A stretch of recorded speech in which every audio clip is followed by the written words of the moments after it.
Welcome to Narrative Extracts. My name's Gillian Shotton. I'm a writer and educational psychologist. Narrative Extracts is a series of short films to encourage you and me in our use of narrative psychology practices, many of which we use as part of the narrative-based life story work. So here we are in Barter Books in Alnwick, one of the largest second-hand bookshops in the UK. I wanted to show you this wonderful mural that they have on the wall here that shows some of the most famous writers. So you've got authors such as Charlotte Bronte, Salman Rushdie, Jane Austen, George Eliot. And this got me thinking about the remembering conversations that are a part of narrative practice. And just to remind you what's meant by remembering with a hyphen, we have to think about a person's life as a club with members. Some people we have consciously invited into our lives, and others we have very little choice over. I know Mary Manley, who's co-owner of Barter Books, decided which authors to have here, and Peter Dodd, a local artist, painted this mural, and it's wonderful.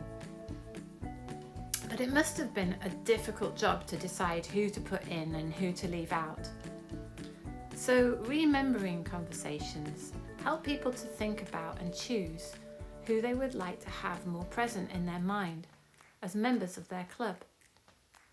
So if you were going to have a display like this somewhere in your house of all the people, not authors this time, but just all the people who've been important to you or who are important to you now, I wonder who would go up there, whose faces would make it onto your wall.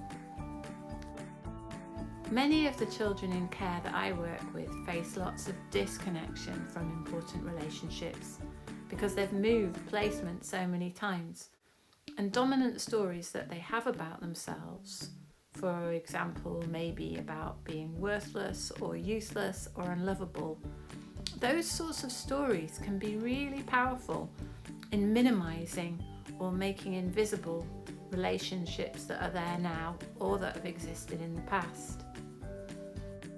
Remembering conversations help to redress this and powerfully increase the awareness of significant people's contributions in the lives of the young people.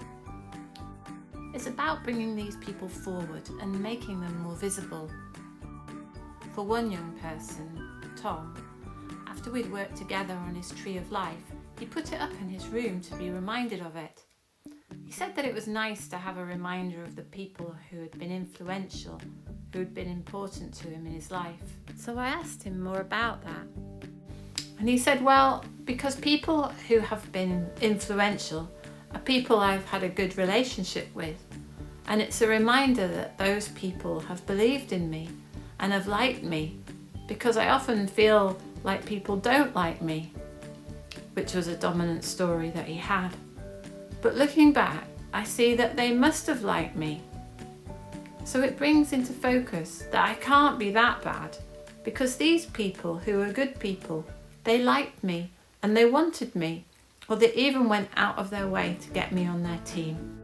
So if you'd like to learn more about how to facilitate those sorts of remembering conversations, as well as learning more about other narrative tools, then we've got a one-day introduction to narrative-based life story work on the 28th of April in London.